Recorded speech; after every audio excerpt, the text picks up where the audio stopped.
ces orages. Faut voyager au fil du temps, avec les étoiles au gré du vent. On n'est pas fait pour aller plus vite que les nuages.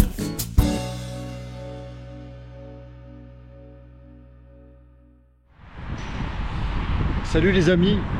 Bon, et bah écoutez, on s'était donné rendez-vous dans 3 semaines, ça va être un peu plus tôt, ce qui va pas m'empêcher d'aller dans le désert de Los Monegros le 18, 19 et 20 novembre pour essayer la 1300 GS plus sérieusement. Mais là j'avais l'occasion de l'essayer ce jeudi 2 novembre, juste après le passage de la tempête. Là c'est pas terrible au niveau climatique, mais je vais passer 1 heure avec elle et je vais vous donner quelques impressions. Évidemment, encore une fois, on parle d'essai amateur, moi je suis un client potentiel, donc je vais vous faire un retour de mes sensations, sachant que j'ai une 1250 GSA de 2022, je peux faire une différence, j'ai déjà fait 15 000 km avec, donc je peux faire une différence relativement intéressante pour ce qui me concerne et j'espère pour vous également. Voilà, on y va, allons essayer ce bijou, enfin ce joujou, ce joubi.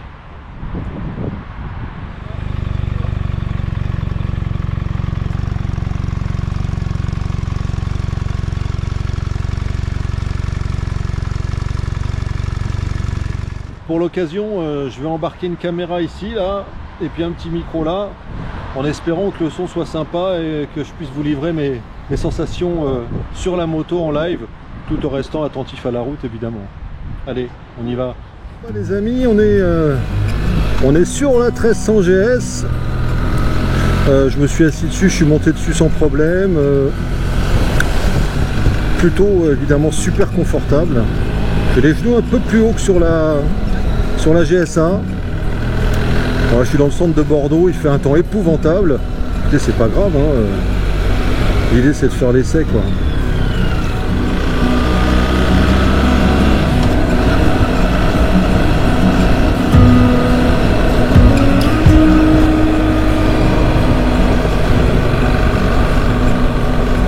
Si on m'entend correctement, je suis en 6ème, je suis à 2500 tours. Ouais, un petit 2500-2600 tours.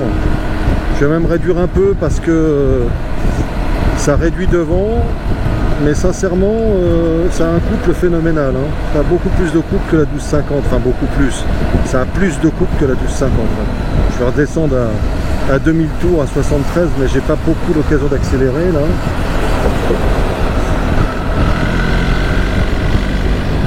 Mais ça envoie tout de suite très vite, c'est impressionnant. Et c'est plutôt très souple, c'est un moteur très agréable. Je pensais qu'il était plus agressif, mais en fait il est sur la même base que le 1250, avec plus de souplesse. Hop là, vous voyez, je repars à 80, je suis en 6ème. Franchement, c'est...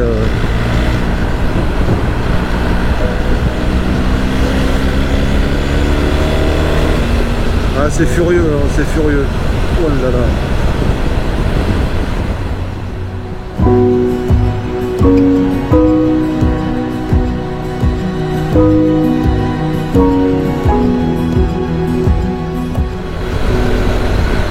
Là j'essaye le shifter pro, hop, rétrogradation en 3ème, accélération, shifter, nickel, nickel. Ah, la 6ème a bloqué un peu, mais franchement pas mal.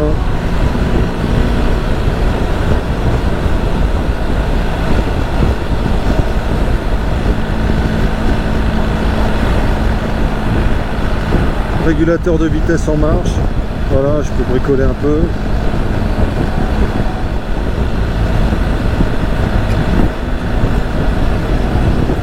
C'est une super machine. C'est une super machine. Donc là, bon, moi par réflexe, tiens je vais sortir là, par réflexe j'utilise l'embrayage pour débrayer, pour passer les rapports ou les rentrées. Et j'ai pas le réflexe du shifter, sauf quand je filme de la main gauche. Il m'arrive de filmer de la main gauche et donc d'avoir la caméra en main. Et de ce fait, le shifter est très très pratique. Voilà, par exemple, je suis en main libre, hop, je coupe. Vous voyez, j'ai rétrogradé en secondes, ça s'est fait tout seul. Il est plutôt bien foutu ce shifter, il est un peu mieux que la 1250. Il a bien évolué. je peux activer ou désactiver ma bulle, ça c'est plutôt pas mal. Bulle électrique hein, sur ce modèle là, alors tous les modèles ne sont pas équipés. Sur le modèle Enduro Rallye, elle n'est pas équipée. C'est un réglage manuel.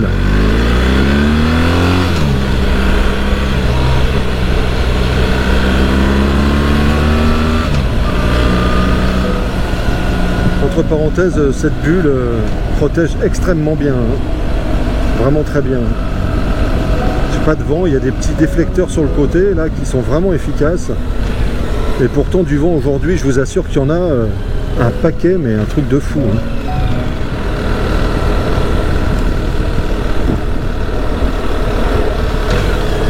Ah, je viens de me faire un dos d'âne plutôt coquet. La bécane n'a pas bougé, là je suis à 1500 tours, on se reprend au troisième. Ah, sincèrement, c'est même impressionnant quoi. Évidemment tout ça sous un temps magnifique. Hop là, stop. Voilà, sous la pluie, ça freine. Magnifique. Alors voyez, moi qui suis grand, j'ai une position de conduite un peu en appui sur les mains qui n'est pas très agréable. Ça me fait... ça m'appuie sur la paume des mains, donc il va falloir que je mette un réhausseur de guidon, mais ça je m'en doutais. Là vous voyez, là c'est quand même gros, voyons. Ah ouais, putain, laisse tomber. Oh là là, ça passe tout seul. Au niveau amortissement, c'est juste impressionnant quoi. Aussi, usage routier, elle fait quand même vachement moins de bruit. Elle fait moins de bruit.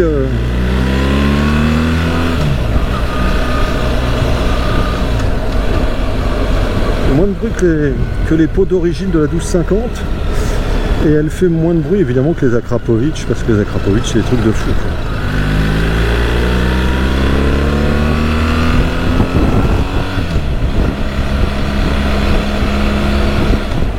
C'est mouillé hein, donc faut quand même un petit peu attention.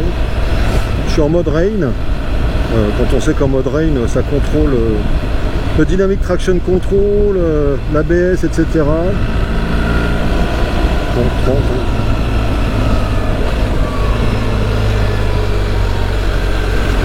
Super bien équilibrée cette machine, hein, je tiens à vous le dire.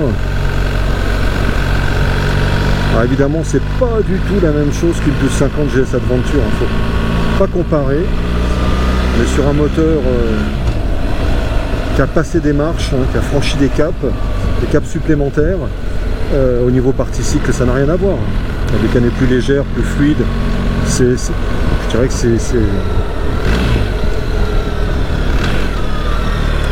c'est l'enfant du mariage d'une 1250 GSA et d'une 90 quoi. Et entre les deux, on est entre le gros trail routier et le roadster. Ça peut vite être un outil sympa en off-road, hein, ça c'est clair, parce que beaucoup moins lourd. Oh là là, il n'y a pas photo. Hein. Beaucoup moins lourd. Là, je vais mettre un petit coup de gaz, mais gentil. Hein. J'ai pas fait beaucoup, mais je vous jure, c'est une bombe. Ah, là j'ai eu un petit coup de guidon, c'est pareil, on ressent mieux la roue avant, effectivement. Hein. C'est plus précis dans le message en tout cas. Voilà, c'est un truc à 30, là je vais vite quand même. Ah, ça passe. Oh. Alors, je suis dessus depuis 15 minutes. C'est pas beaucoup 15 minutes. Niveau assise, au niveau des fesses, je trouve ça super confortable. Comme je vous dis, je sens un appui sur les paumes de la main, comme je disais tout à l'heure. Bon là je vais le doubler là, vous voyez. Hop.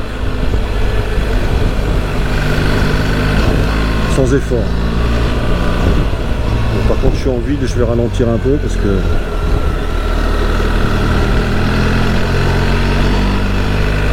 c'est super.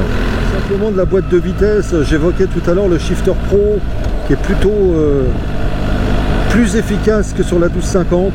Alors c'est des détails hein, mais il passe mieux, il rétrograde mieux, je le trouve plus précis. Quant à la boîte d'une manière générale, elle est effectivement un peu plus précises. Bon, ça reste des flat twin, hein, c'est pas des motos japonaises, et moi c'est ce que j'aime. Hein. Voilà, vous voyez, je vais rétrograder avec le shifter, tac. Là, je suis passé en 5e, tac, je passe en 4e, ça marche tout seul, hein, vraiment. Et là, j'accélère, je passe en 5, tac, sans embrayage. Donc c'est vraiment bien foutu. Je le redis, la boîte est beaucoup plus souple, beaucoup plus agréable, tout en restant une boîte de moteur flat, de bicylindre, de BMW, quoi. L'origine.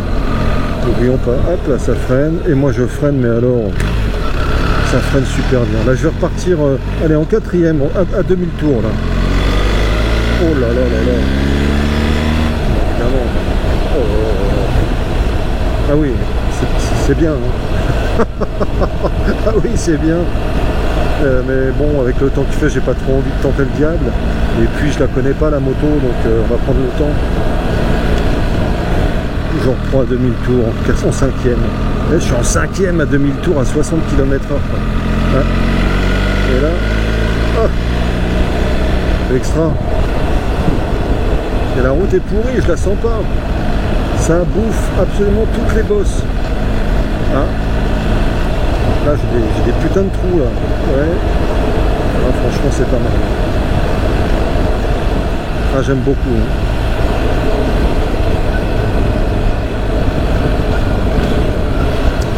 Ah, puis c'est moins encombrant que la GS Adventure. Après, il faut savoir ce qu'on veut, hein, je comprends. Moi, j'adore cette moto, la GS Adventure. C'est une énorme machine qui vous tracte à l'autre bout du monde. C'est magnifique, franchement, c'est extraordinaire comme machine. Le moteur est exemplaire. Là, on est passé un cap au-dessus en termes de qualité moteur.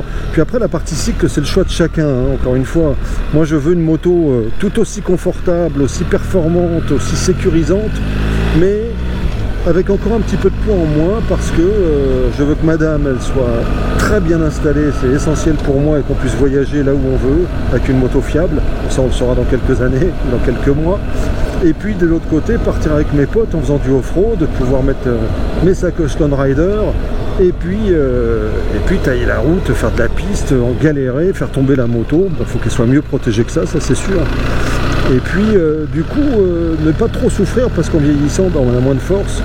Et ben quand une moto de 268 kg tombe, c'est pas pareil qu'une moto de 237 quoi. Surtout qu'avec l'équipement, les bagages, on a beaucoup plus que 268 kg sur la GSA. On est plus près de 300. Donc là on va gagner 35 kg, 31 kg évidemment sur la moto, puis après on va optimiser. Donc c'est pas anodin. C'est pas anodin pour ceux qui cherchent du mixte comme moi. Donc là on va essayer de pousser un peu. Tranquille, on va rentrer tranquille. On est en seconde là. Hein.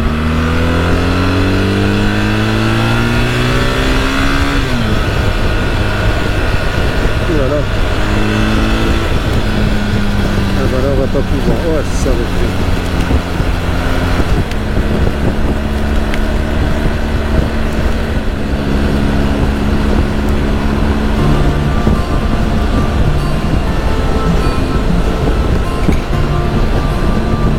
Ce genre de ton, c'est à vous dégoûter d'essayer une moto. Hein. Eh ben non, je la prends.